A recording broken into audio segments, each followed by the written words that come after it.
curse of lawlessness fell on Jesus. He exhausted all of God's judgment and cried, "It is finished."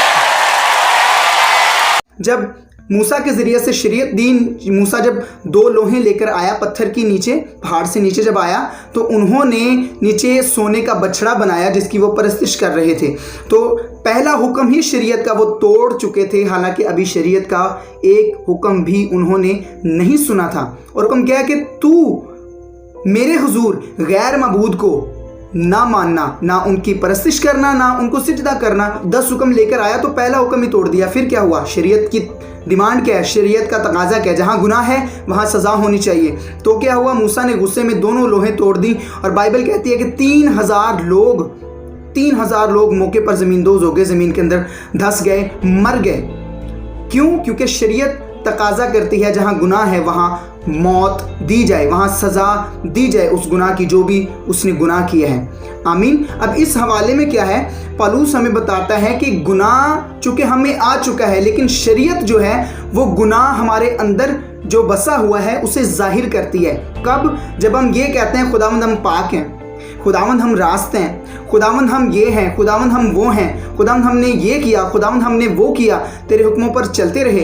तो शरीयत फिर बीच में आती है और शरीयत कहती है कि तुझ में एक बात की कमी है। याद है यीशु मसीह ने कहा था उस शख्स से जिसने कहा कि खुदावंद मैंने तो शरीयत के सारे हुक्मों पर अमल किया। तो यीशु ने क्या कहा? यीशु ने कहा कि अभी भी तुझ में एक बात की कमी है। क्यों? क्योंकि यीशु मसीह वहाँ पर शरीयत को इस्तेमाल कर रहे हैं। वो शरीयत में रहते हुए फ़ख्र कर रहा था अपने अमाल पर कि मैं पाक हूँ, मैं रास्त हूँ, मैंने शरीयत पर बचपन से अमल किया है।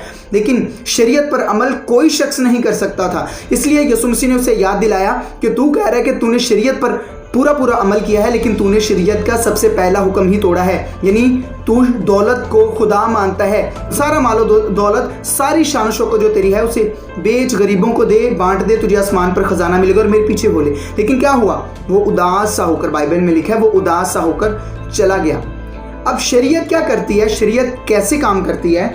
जो गुनाह ऑलरेडी आपके अंदर बसा हुआ है, शरीयत उसको जाहिर करती है। अब ये जो आपके सामने ग्लास पड़ा हुआ है, ये ग्लास जो है ये दुनिया है और इसके अंदर जो पानी है ये आप और मैं है। ये मिसाल दे रहा हूँ इलस्ट्रेशन के लिए सिर्फ। ग्लास के अंदर यानी दुनिया के अंदर आप हैं यानी पानी, और पानी के अंदर गुनाह है यानी पत्ती। ठीक है? तो क्या हुआ? जब गुनाह आपके अंदर पहले से ही मौजूद है तो शरीयत में जब भी आप फ़ख्र करने की कोशिश करते हैं, जब भी आप कहते हैं कि मैं पाक हूँ, मैं रास्त हूँ, तो शरीयत अपना काम ये करती है, शरीयत आती है और आपके अंदर जो गुनाह बसा हुआ है उसे वो जाहिर करती है। वो बताती है कि आप अपने अमाल से जितने मर्ज़ी पाक बनने की कोशिश कर लो, जो मर्ज़ी कर लो, लेकिन आपकी जो औकात है वो ये है, आपकी जो हैसियत है वो ये है, आपकी जो स्टेट है वो ये है कि आप गुनहगार हैं। आपकी जो हैसियत भी, स्टैंडिंग भी वो ये है कि आप गुनहगार हैं। इसलिए खुदावंद यीशु मसीह आए और उन्होंने शरीयत को पूरा किया, क्योंकि शरीयत क्या तकाजा करती है? मुझ पर अमल करो, मैं जो हुक्म दे रही हूँ मुझ पर अमल करो और उसके बाद हमेशा की ज़िंदगी तुम्हारी। तो यीशु मसीह ने आकर फिर उन हुक्मों पर अमल किया, हमेशा की ज़िंदगी जो आपको और मुझे तोहफे में दे दी। क्यों? क्योंकि हुक्मों पर उसने अमल कर लिया। गुनाह वो बन गया और गुनाह की सज़ा जो शरीयत कहती है कि मौत होनी चाहिए, यीशु ने वो मौत भी ले ली। हालेलुया। अब हम मसीह में ज़िंदा हैं। अब चूँकि हम शरीयत के एतबार से मर गए, हमने शरीयत की नज़र में गुनाह की सज़ा यानी मौत भी ले ली, जो कि यीशु ने ले ली, वो हमारी मौत थी। तो हम मसीह में मरे भी। पौलुस भी कहता है कि हम मसीह में मर गए और अब मैं ज़िंदा ना रहा बल्कि मसीह मुझ में ज़िंदा है। तो हम मसीह के साथ जब मर के जी उठे हैं तो अब शरीयत हम पर इख्तियार नहीं रखती, हम शरीयत के मातहत नहीं हैं, अब हम फजल के मातहत हैं।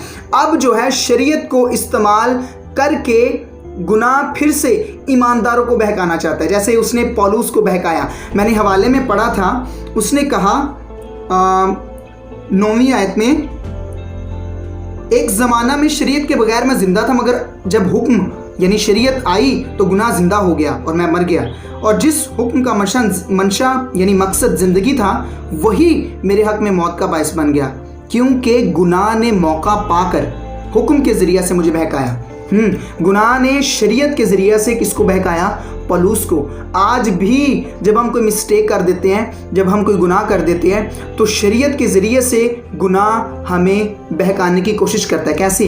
कि तू तो गुनाहगार हो गया है, तू तो नापाक हो गया, अब खुदा तुझसे नाराज़ है, अब तू खुदा से दूर है, अब खुदा तुझसे दूर है, खुदा खुश नहीं है, अब सज़ा आने वाली है, अब कुछ ना कुछ बुरा होगा क्योंकि तूने ये काम किया है। गुनाह शरीयत को इस्तेमाल करके आप पर इल्ज़ाम लगाता है, और आपका क्या काम है? आप सलीब की तरफ देखें कि यीशु ने मेरे लिए क्या किया है, यीशु ने हुक्मों पर अमल कर दिया है, किया है, और यीशु मसीह ने वो सज़ा सह ली है जो मुझे मिलनी थी अभी इस गुनाह की भी।